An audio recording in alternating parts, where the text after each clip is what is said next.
बुजुर्ग माताएं का मैं पैर छूकर और युवाओं के हृदय की गहराइयों से ऊर्जा देकर मैं इस मीडिया बैठक में आप सभी का स्वागत करता हूं और आपका आभार भी व्यक्त करता हूं कि आप सुबह से आप जिस तरह से बैठे हैं आपने मेरा मान सम्मान बढ़ाया। मैं आपका बहुत बहुत आभारी हूं और क्षमा चाहता हूं देरी से आने के लिए। आदरणीय राष्ट्रीय अध्यक्ष समाजवादी पार्टी अखिलेश यादव जी ने मुझे एटा की सेवा करने के लिए भेजा है। मैं कोई भाषण नहीं दे रहा हूं, मैं संवाद के रूप में आपसे बात कर रहा हूं। उन्होंने मुझे टिकट देके भेज तो दिया, लेकिन अब लड़ाने का काम आप लोगों का है। बताओ, लड़ाओगे कि नहीं लड़ाओगे? इस ऊर्जा से नहीं, अभी ऊर्जा और बढ़ानी पड़ेगी, क्योंकि ये ऊर्जा बचा के भी रखनी है। बताओ, आप लोग लड़ाओगे कि नहीं? लेकिन एक बात आप लोगों से कहना चाहता हूं कि राजपाट की लड़ाई घर पे बैठ के नहीं होती।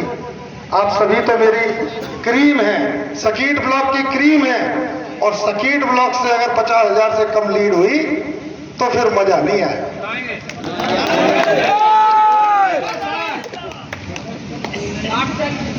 राजपाट की लड़ाई घर पे बैठ के नहीं होती, इसलिए मैं आपको जिम्मेदारी देना चाहता हूं। लेने के लिए तैयार है? अरे जेल जाने को भी तैयार है। तो मैं आपको जिम्मेदारी देता हूं। पार्टी के साथ साथ आपकी व्यक्तिगत जिम्मेदारी भी है, क्योंकि 2024 का चुनाव हमारी आने वाली पीढ़ियों के लिए बहुत अहम चुनाव है, और विशेषकर ये लोकतंत्र बचाने का चुनाव है, संविधान बचाने का चुनाव है और आरक्षण बचाने का चुनाव है। इस चीज को समझना पड़ेगा। पूर्व में जितने लोगों ने, जितने वक्ताओं ने अपनी बात रखी, मैं अपनी बात सबसे समाहित करते हुए मैं आपसे निवेदन करता हूं कि जब तक आप जिम्मेदार व्यक्ति बनकर क्षेत्र में नहीं लगेंगे, तब तक ये भारतीय जनता पार्टी के लोग बड़े जुमलेबाज हैं। और ये भी ध्यान रखिए कि हमें व्यवहार में भी शालीनता लानी है। 2022 का चुनाव हम यूं सड़क गए केवल अपने व्यवहार से। आते आते सरकार चली गई नहीं चली गई, और अब तो इतनी बड़ी ताकत हो रहे हैं। यहां से सर्व समाज के साथ साथ विशेषकर मैं अपने समाज से कहना चाहता हूं, हमारे समाज ने केवल एक ही समाज के 4 विधायक और सांसद बनाए, 15 साल से सांसद बनाए, 10 साल से विधायक बनाया। तो आज व्यवहार वापस नहीं लियो? बताओ साठ समाज के लोगों, आज आपको व्यवहार वापस लेना है। आप लोधी समाज के भाइयों से कहिए, हमारी इस लोकतंत्र बचाने की लड़ाई में, संविधान बचाने की लड़ाई में हमारा सहयोग करें। हमने अभी तक आपके भाई को वोट किया, आज हमारा भाई आया है, 5 साल ही खिला दे दो, क्या दिक्कत है? ये भी तो व्यवहार है। तो बताओ, मांगोगे कि नहीं मांगोगे? नंबर पहली बात। नंबर दूसरी बात, हमारा समाज बड़ी भोली कौम है। अगर यादव जी जाएं और प्रजापति समाज में, बाथम समाज में, दिवाकर समाज में अगर कहे जाए कि भाई इन्हें दे दियो, तो हो सके इनकी बात न माने। लेकिन जब हमारे शाक्य बंधु जाएंगे, कहेंगे आज मेरा बेटा, मेरा भाई, मेरा खून चुनाव लड़ रहा है, हमारा सहयोग कीजिए और सारे काम करवाएंगे, आप हमसे हमारी गारंटी मानो, और ये सच्ची गारंटी होगी।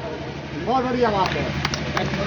हमारे तमाम माताएं बहनें बैठी हैं, इनसे भी निवेदन करूंगा कि आप लोग भी मेरी मदद करें, सब लोग मेरी मदद करें। और ये चुनाव बहुत अहम चुनाव है। अभी तो चुनाव शुरू भी नहीं हुआ है, और हम जिस ब्लॉक में हैं वो ब्लॉक मेरी ताकत है। अगर जितनी ताकत मैंने अपने सकीट ब्लॉक में मेहनत कर ली आप लोगों ने, ये ताकत कहीं ना कहीं आगे जाके विजयश्री दिलाएगी। क्योंकि सभी लोग जानते हैं बीजेपी का वोट अधिकांश शहरों में है, देहातों में नहीं है। और बीजेपी पार्टी ही धन्ना सेठों की पार्टी है। ये जब भी बीजेपी चुनाव में आती है तो बड़े बड़े धन्ना सेठों से चुनाव के लिए पैसा लेती है, और जब जीत के सत्ता प्राप्त करती है तो उन्हीं के लाभ पहुंचाने के लिए देश की अर्थव्यवस्था तय करती है। जैसा कि आप देख रहे हैं, हमारे उत्तर प्रदेश में कोई भी डिपार्टमेंट हो, सब में गुजराती भाई भरे पड़े हुए हैं। उत्तर प्रदेश को लूटा जा रहा है, गुजरात लूट के ले जा रहा है और आप देख रहे हैं। हमारी शिक्षा लुट गई, हमारी चिकित्सा लुट गई, हमारा विकास लुट गया, बचा क्या? आप देख रहे हैं 50 लाख लोगों ने पुलिस भर्ती के लिए डाला था एग्जाम के लिए, और अभी कल निरस्त कर दिया। निरस्त इसलिए हुआ कि एक गुजराती कंपनी को पहले भी यही ठेका दिया गया था जो दीवार हुई थी, और दोबारा फिर हुआ, फिर उन्होंने लीक कर दिया पर्चा, उससे भी पैसा कमा लिया। उन्हें नौकरी नहीं देनी है, ये बात समझ लीजिए, ये जुमलेबाजी थी। मैं उन युवाओं के भविष्य की चिंता नहीं करता हूं और विश्वास दिलाता हूं कि जब हम लोग सत्ता में आएंगे, कांग्रेस पार्टी ने इस देश को सुई से जहाज तक का सफर तय कराया है और सारा कुछ दिया है। बीजेपी वाले एक आईआईटी स्कूल नहीं बचा पाएंगे। एक पूरे इंडिया में कहीं भी इन्होंने कोई एक आईआईटी स्कूल नहीं खोला, कहीं भी इन्होंने एम्स नहीं खोला। ये केवल झूठ बोलते हैं। आप टीवी खोलो, यही दिखते हैं। 24 घंटे टीवी देखना बंद करें, अपने विवेक की सुने। जैसे मैं हूं, मैं किसी की बात नहीं सुनता, न किसी की बात मानता हूं।